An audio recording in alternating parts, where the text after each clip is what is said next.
welcome back to the show, folks. This is the Shankly Sessions, our Liverpool podcast within the upper tier.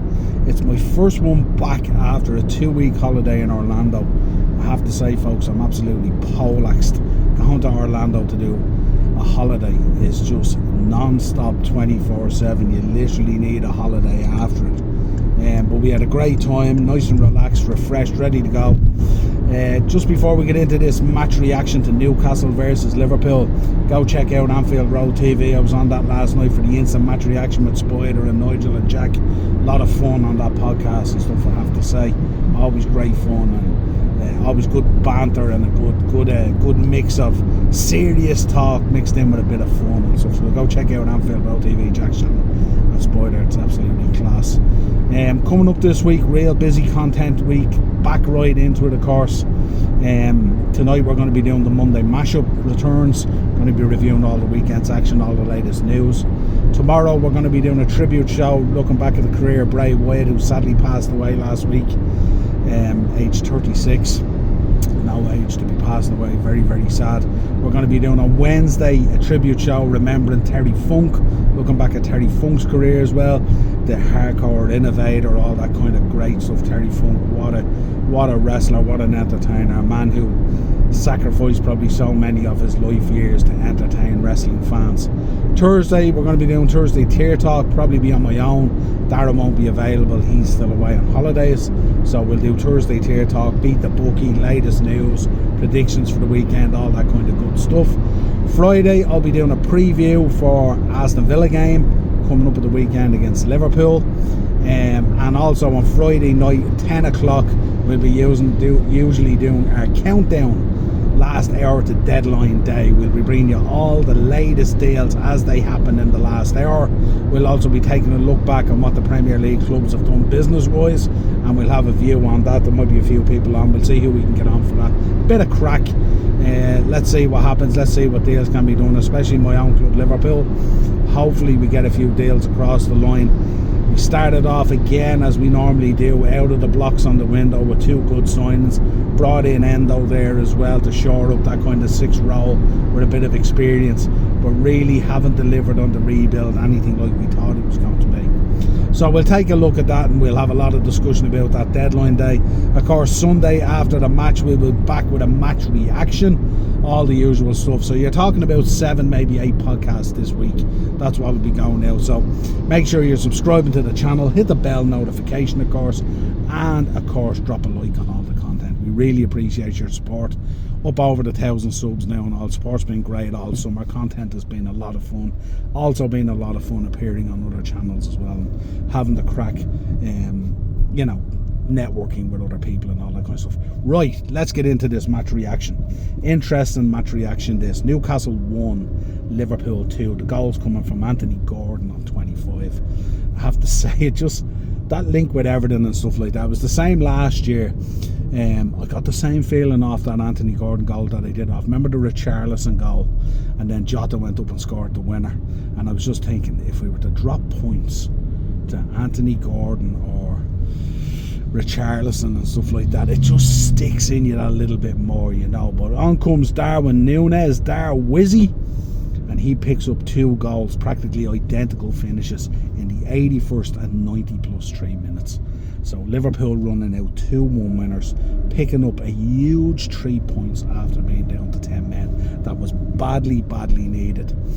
And I have to say, at the start of the season, the first 3 games in, it's been a little bit crazy at times, it's been a little bit haphazard, it's been a little bit rudderless at times as well. But I have to say, folks, to have 7 points on the board after a tough trip to the Bridge, a tough trip to St James's, and a tough game against Bournemouth, I'm very happy to say that we have 7 points, and I think that's a huge return considering 2 big away games, Stamford Bridge and St James's Park, now out of the way. I think is huge, and I think that's something that we've missed in this as well. It's really important. There's still a lot of upheaval there. You can still hear from the gaffer and stuff when he's being interviewed. We also spoke last night on Jack's channel about Alisson Becker's post-match interview, and how he was talking about don't be putting players' names in our mouths and stuff like that. This is our squad, get behind the team, all the usual good stuff. And that's what we want to hear. And I was really refreshed by Becker's post-match yesterday. I thought it was absolutely brilliant. Really, really enjoyed it. Thought it was excellent. And I was talking about him as captain and stuff like that, and I said it last night on the show. You don't get that kind of breakdown and that kind of response from the likes of Virgil van Dijk. I thought Alisson Becker last night post-match was excellent, and even the celebrations and stuff like that I thought were brilliant. But let's get into the game anyway. I mean, started off after 6 minutes, Anthony Gordon put on the pitch there to absolutely, goal Trent into what he did. Good game plan by Eddie Howe. We could see what he was trying to do. Trent looked all sorts. His head looked mind-boggled and all. It didn't look like he was at it and all. And this is one of the things we spoke about Trent stepping up now, being vice captain and taking on that responsibility and, showing that way to players on the pitch and stuff like that, especially with a number of new signings after coming in the door. But Trent took the booking. There was probably arguments about it. It was petulant and stuff like that. And I know we spoke last night on the show about the push in the back and stuff like that Gordon hit him with. And I said it on the show last night. We've seen those pushes in the back a million times, and you never get any foul or you never get a free kick from anything that goes over the throw line. Rarely does it happen, stuff like that. So you have to learn not to react. And we've seen it with Trent as well, picking up a booking as well. I think it was in the Bournemouth game or the Chelsea game for a slow throw in as well. And these yellow cards will accumulate. This is a problem this year with the officiating and with the refereeing. And Trent was lucky to stay on the pitch, I have to say as well, because the block that he did on Gordon, to me, that's a yellow card all day. And if that was the reverse, we would expect Gordon to get a yellow card for that. So he kind of got away with that one. But it's a difficult position as well for the referee to be in as well, because after the refereeing, after issuing the first yellow card for the ball being thrown away, it puts him in a real position there where I think Newcastle probably felt hard done by that Trent didn't get a second yellow and see his marching orders, and that would have been an absolute disaster. On top of that, of course, 28 minutes with Virgil van Dijk sent off as well. Cleaned out Isaac. A lot of debate about this as well, of course, and stuff like that. The litmus test for me and the sense check for me on these kind of things is basically, if that was the other end and it was Mo Salah, would we expect a red card? And I think we probably would. So it's very, very hard to complain about it. A lot of people saying it was a yellow. It wasn't dangerous play, so he doesn't get the 3-match ban. It's a 1-match ban. Isaac sold it like a boss. He went straight down like he'd just been shot with a sniper rifle from the stands. Not surprising, of course. You expect your players to react that way to get as much advantage as they can, and it was absolutely huge. But it was a pivotal point in the game as well, because we were really poor up till that point. And going the goal down and then losing Virgil, and Trent being on a yellow, a lot was going against us. And you seen it then. We started going down the road similar to what we seen last season, where we started feeling sorry for ourselves. The world was against us. We had gone a goal down. Our passing was poor, coughing up possession of the ball. Midfield was non-existent at times. Just Newcastle having their own way with us, basically. And then the gaffer got us in at half-time, and if there was ever a game of two halves, and it was strange as well, because we've seen it a number of times this weekend as well, where teams went down to 10 men and suddenly grew into games. We've seen it with Fulham, we've seen it with Nottingham Forest, who arguably looked better with 10 men. We arguably looked better with 10 men, so we came out the second half, and whatever was said in the locker room, be it Virgil or the gaffer or whoever it was that summoned the masses to get the job done, down to 10 men, stop feeling sorry for yourselves, go out there and play your game, change in formation and stuff like that. And the subs were kind of pivotal in the game as well. In terms of Jota coming on, his energy lifted the team. Gomez coming on was absolutely inspiring on the left hand side, and this is a weird reaction for me as well, because Gomez being inspiring on the left hand side, where we know he seems to be more comfortable when he plays in that position. I've seen him a couple of times play there. I think he played in that position against AC Milan, if I'm not wrong, at Anfield. I was at that game and he looked pretty decent that night as well. Jota came on and just brought that energy that lifted the team, where he came on kind of like he wasn't going to let Newcastle bully him or boss him on the pitch, and he doesn't do that. No one does that to Diogo Jota. Trent certainly improved and got more inspired. You could see how, he wanted to make up as well. He had that yellow had kind of taken him out of the game a bit, which I'm sure annoyed him, because I'm sure he felt really stupid about it, really, that Gordon had got him, you know what I mean? And then that lift, when you look at the game in the second half, spoke about it again last night, that lift, that wave, where it was Liverpool, and you could see Newcastle were going more insular into themselves, where we were kind of the one posing the questions, stuff like that. Now we have to say the inspiring moment as well, the Alisson save. That save up onto the crossbar and back down again is absolutely sensational. If that save doesn't win goal or save of the season, I'll be shocked. It was unbelievable, and that was quite inspiring as well, and pivotal. But then Darwin came on, and we know Darwin comes on, and of course that first opportunity he had with the touch and all, and he touched down the ball but put it behind him and stuff like that, and we were kind of thinking, here we go again. Our touch hasn't been great all game for the whole team, really. Our passing was sloppy, and our care and attention of the ball in possession. And it's a strange one as well, because second half it was so much more better, where we hung on to the ball and we played through the channels and all that kind of stuff. But it was so weird in the first half as well, because you were thinking, if you're down to 10 men and you have to work so hard to win the ball and get the ball and get possession of the ball, why be so sloppy and coughing it up? Second half we took way more care on the ball, we wanted way more possession. And it was interesting when you look at the possession stats. I think it finished up, was it 52-48 or something like that, or 53-47 or something, which is huge in terms of being down to 10 men for nearly 60 minutes. But Newcastle kind of seemed to go into themselves, and they got a bit worried when we created a few opportunities and a few corners. And safe to say, obviously the breakthrough came on 81, Darwin getting that goal. And at that stage I was thinking, right, let's just keep this nice and tight, get out of here with a point, it'll be all good. And then Darwin gets slipped through again in the 93rd minute to get the winner, and the celebration was absolutely massive, the relief as well. But what it did show is that, as much as we question at times this Liverpool side about its backbone and its mentality and stuff like that, and at times rightly so as well, because it hasn't been what it should be, it shows that there's still a steely kind of intent there. And it was nice to see that, we could come out in the second half, that Klopp was willing to make changes. Harvey Elliott coming on, bringing that energy as well. He did it in a previous game this season as well, where he came on and kind of changed the outlook of the game.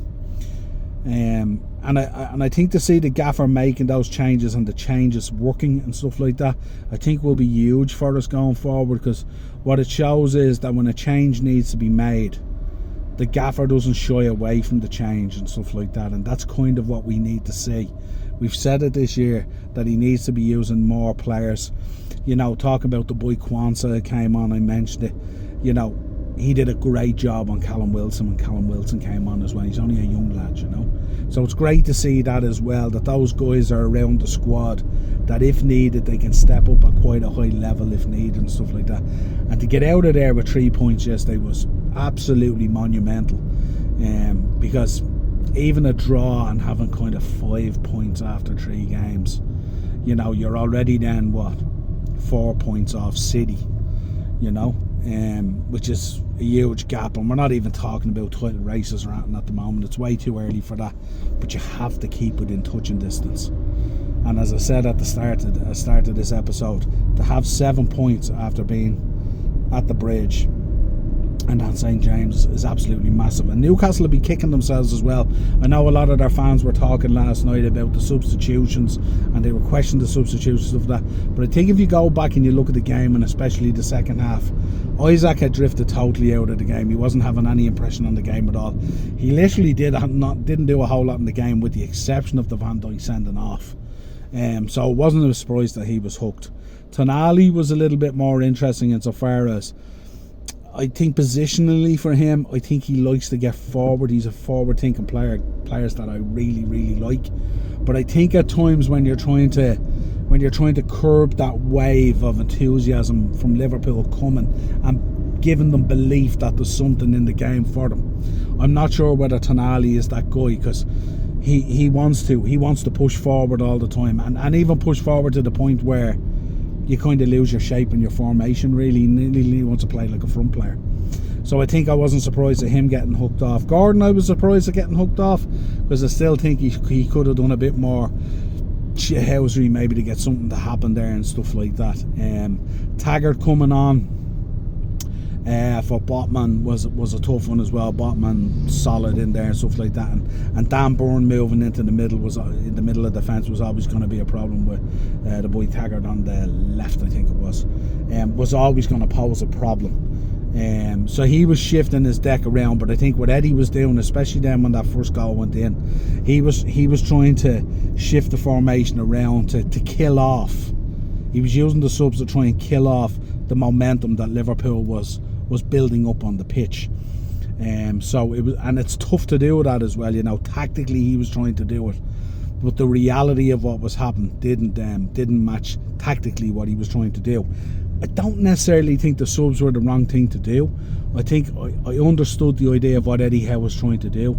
I think what happened when it went on the pitch, sometimes when you create this wave and you can see what's unfolding in front of you, I think no matter what you do, that wave is going to crash against the shore anyway, and that's what really happened. To get out of there with a point, I would have been stoked. To get out of there with 3 points, I was overjoyed. I was jet lagged to bits. And the last thing I wanted to see was the indignity of losing at St James's Park this early in the season, and ended up with 4 points or whatever it is off 3 games, which is really, really low return and stuff like that, but it's a massive 3 points. As I said, hats off to everyone. I think they put in a real shift. As I said, I think there was pivotal moments in it. The Trent booking, the Van Dijk sending off, the substitutions on both sides I think were huge.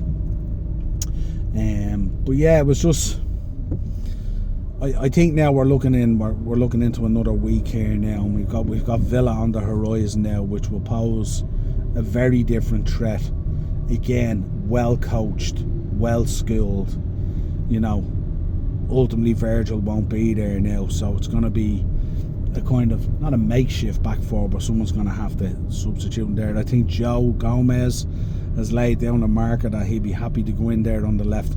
The one thing I really liked yesterday as well when I looked at the formation was that it's the first time this season we've actually had a formation where players are playing in their positions.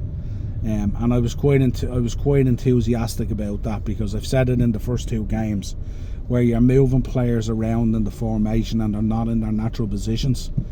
It creates this kind of anxiety and nervousness and stuff like that. And there was probably an anxiety and a nervousness there yesterday. I said it in Jack's post-match, where you look at the players. Matip is in there. You wouldn't have the confidence in there that like a Konate would bring, so that creates a nervousness.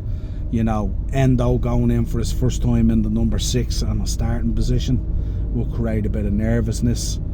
And just those kind of things, and that can lead things to kind of spread that nervousness. And then the stuff with Trent creates that nervous energy that can spread through the team.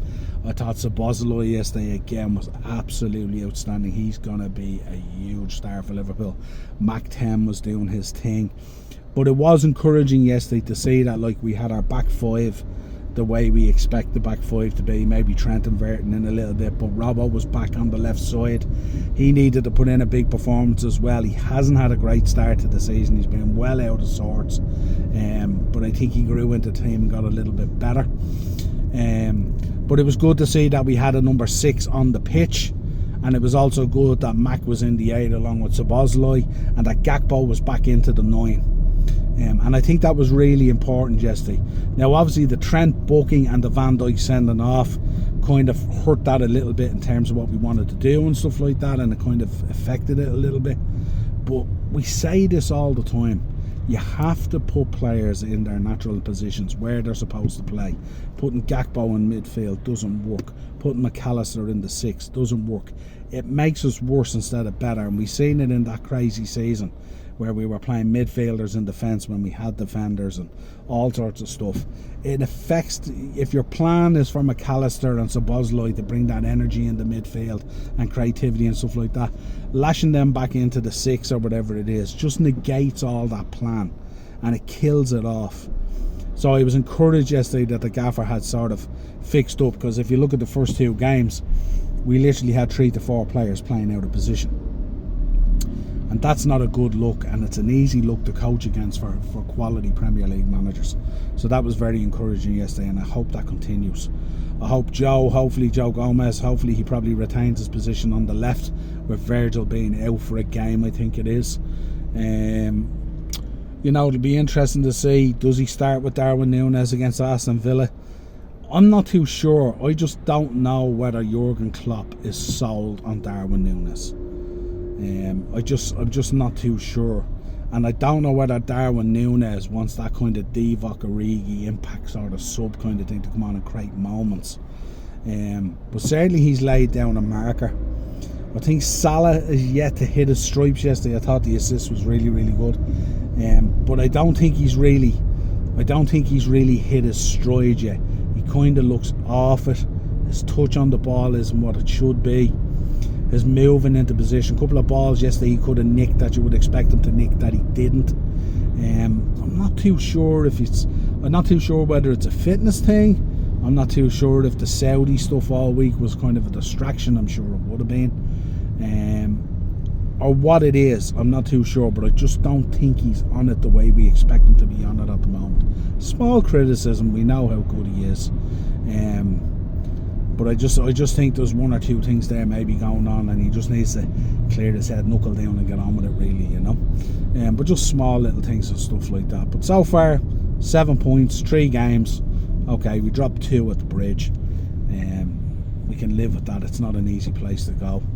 And onwards and upwards. And to be honest with you, I think if we can come out of this first half or this first part of the season into the international break with 10 points, after playing Aston Villa, Chelsea and Newcastle, that would be huge. That would be absolutely huge. And Bournemouth, but that would be absolutely huge. So hopefully we can do that. So look out for the preview on Friday on the channel and stuff like that. Let us know your thoughts in the comments. What do you think? Does Darwin start on Friday? How did you feel about Joe Gomez in the left-sided position of central defence? Let us know your thoughts. Harvey coming on, bringing on the energy. Jota coming on aggressive and stuff like that, which is what you want. He spoke about it at the start of the season, how motivated he was this season. And also, it's the end of the transfer window, so by Friday we'll know where we stand. Are we going to get more incomings in? Is Gravenberch going to get over the line? Will we go in for Pavard? Are we going to move on some of these players now? Is the gaffer talking it down? Or is he talking it down and playing mind games? Or is he serious that we may not be getting anyone else in? But certainly you would think if that's the case, we're going to fall short. I don't think we have enough. You can see the kind of anxiety if like a McAllister gets injured or a Szoboszlai gets injured. We could be in real trouble. No doubt the Mo Salah links to Saudi are going to continue all week and become a distraction. The gaffer's convinced he's going nowhere, which is good enough for me. It would be shocking if that was the case and then he did move on. Doesn't give us much time at all to create a replacement if that was to happen, because I would think it's quite late in the window. And then of course there's the whole discussion about the transfer window. The Premier League's one closes at 11 on Friday night, but the Saudi one rolls on I think for another 15 or 20 days. Are they going to be coming in with offers and absolutely deplete out Premier League teams? Really concerning. Again, let us know your thoughts in the comments. This is your match reaction. Liverpool picking up 3 massive points in a 2-1 win after being down to 10 men for the guts of 60 minutes. Darwin Núñez with a brace. Unfortunately, Anthony Gordon's goal wasn't enough to see anything for Newcastle in the game. Eddie Howe licking his wounds. Klopp back with the fist pumping. Let's continue this, Reds. Let's keep this positivity going. Cheers. You'll never